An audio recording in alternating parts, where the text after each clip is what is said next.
Shalom, selamat pagi, salam sejahtera untuk kita semua. Bersyukur hari ini kita bertemu kembali dalam Renungan Harian Toraja edisi Jumat 20 Januari 2023. Sebelumnya mari kita bersatu di dalam doa. Allah Bapa kami yang bertahta dalam kerajaan surga, kami mengucap syukur Tuhan untuk berkat-Mu hari ini. Kami boleh kembali bangun dengan tubuh yang sehat dan kuat. Dan terima kasih Tuhan sudah menyertai kami sepanjang malam saat kami beristirahat. Tuhan, saat ini kami akan mendengarkan renungan firman-Mu pada pagi hari ini.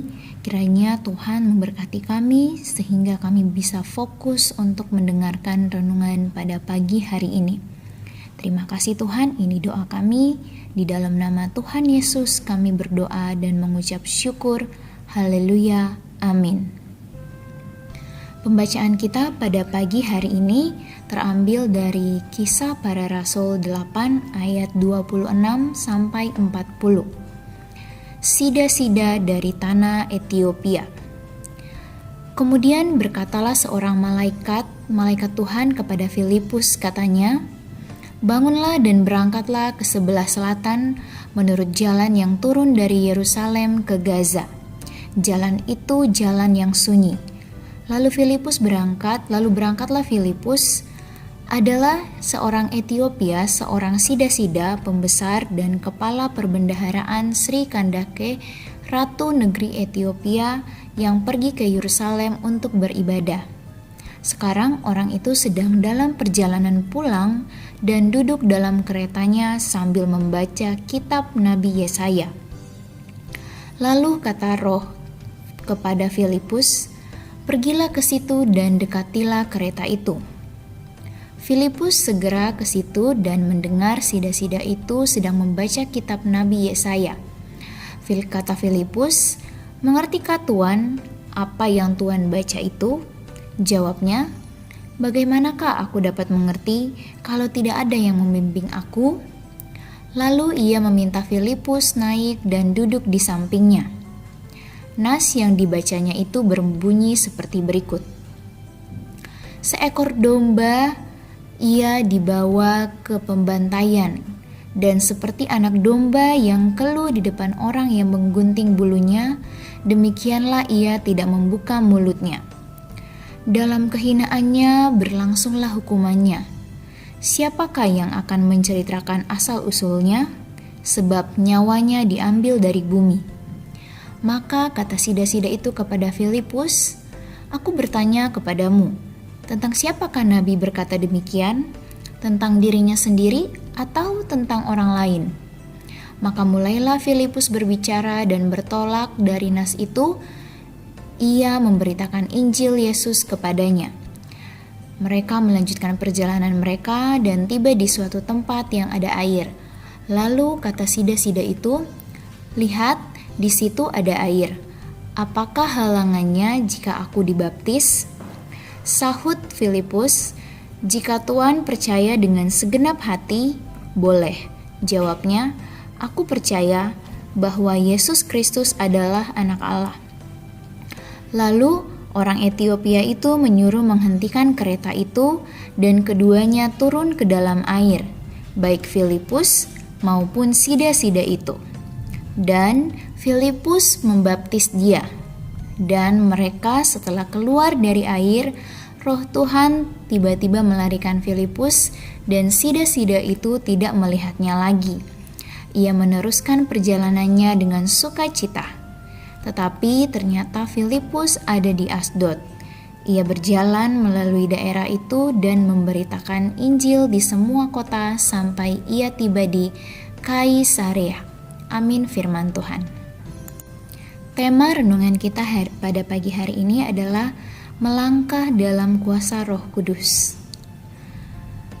Bapak Ibu yang terkasih dan juga semua yang mendengar renungan ini, pernah tidak ketika kita mencoba melakukan sesuatu dalam hidup kita dan setelah mencobanya kita tidak berhasil? Akhirnya kita putus asa dan berhenti. Ataukah ketika kita belajar sesuatu dan kita tidak dapat mengerti langsung yang kita pelajari, langsung kita tinggalkan.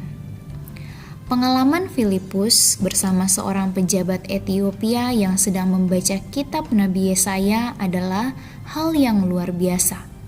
Sida-sida ini ternyata sangat serius membaca firman Allah, padahal ia sama sekali tidak paham maksud dari tulisan tersebut. Dari pertemuan Filipi dan sida-sida, kita dapat belajar dua hal. Pertama, adanya semangat dan ketekunan sida-sida tersebut dalam membaca firman Tuhan sekalipun tidak dimengerti. Kedua, Filipus yang memiliki kepekaan terhadap suara Roh Kudus yang pada akhirnya menuntunnya membimbing sida-sida itu untuk memahami firman Tuhan. Pekerjaan Roh Kudus sangat menakjubkan. Nampak dalam pembacaan kita menuntun sida-sida tersebut tekun membaca firman. Tuhan bahkan memakai Filipus untuk menjadi alat di dalam memberitakan dan memperkenalkan Allah. Hingga pada akhirnya pejabat Ethiopia itu percaya dan memberi dirinya dibaptis. Karena itu, marilah kita semakin tekun bersaksi dan membaca firman Tuhan. Kalau sida-sida dari Ethiopia saja sekalipun tidak memahaminya, ia tetap berusaha firman dan dengan cara Tuhan sendiri, ia menolong untuk memahami firman itu. Demikian halnya dengan kita.